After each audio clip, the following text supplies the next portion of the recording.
So this video here we're going to be looking at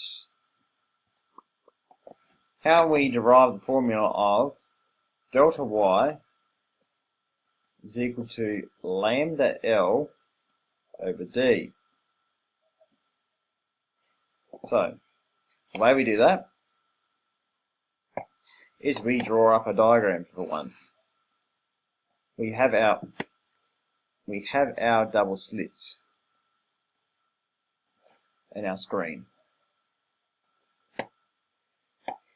So the distance between the two slits we're going to give by the little symbol of little d, much like we did in the derivation of d sine theta is equal to m lambda. We're also going to call the point in between the two slits as capital M, the midpoint. Okay.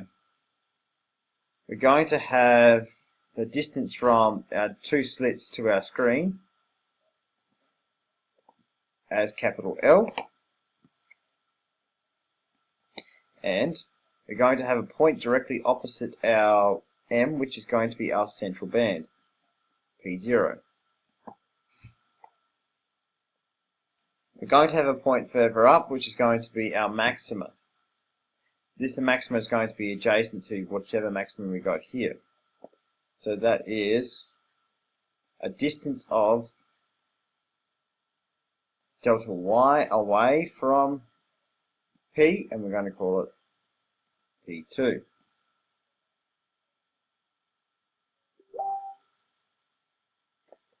Alright, so now we're going to draw a triangle which connects all these. So from our point M to our point P0, and from our point M to our point P2. This is a right angle triangle, and we have the angle of theta. So we can redraw this triangle and simplify that down so we get something that looks like this,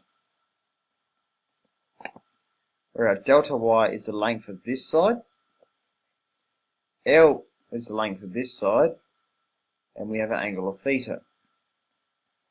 We know that there is a trigonometry ratio that relates delta y and capital L, because we have the opposite side and the adjacent side. So that's going to be tan. Tan theta is equal to opposite over adjacent.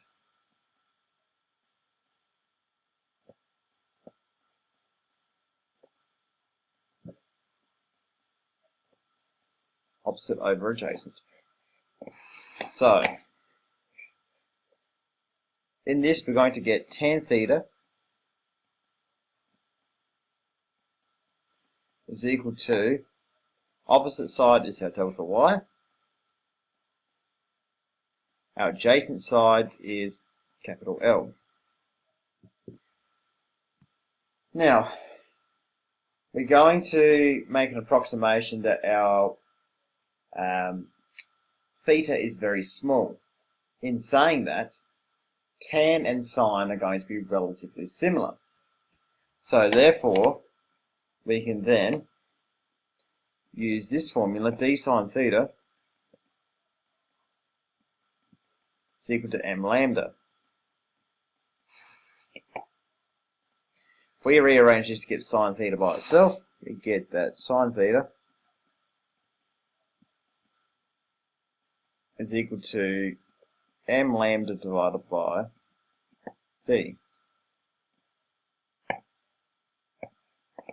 So we can approximate this tan theta to be roughly equal to the sine theta. So we get that tan theta is approximately sine theta. So this is valid for small values of theta. So for small theta,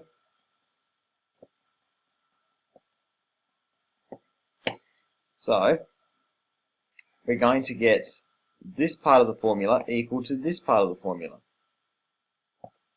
And we get that instead of tan theta, we have m lambda over d is equal to delta y divided by L. Now, we want to arrange this formula in a way such that we get delta y as the subject. So the way I do that is by chucking this thing onto this side of the formula. So we get that delta y is equal to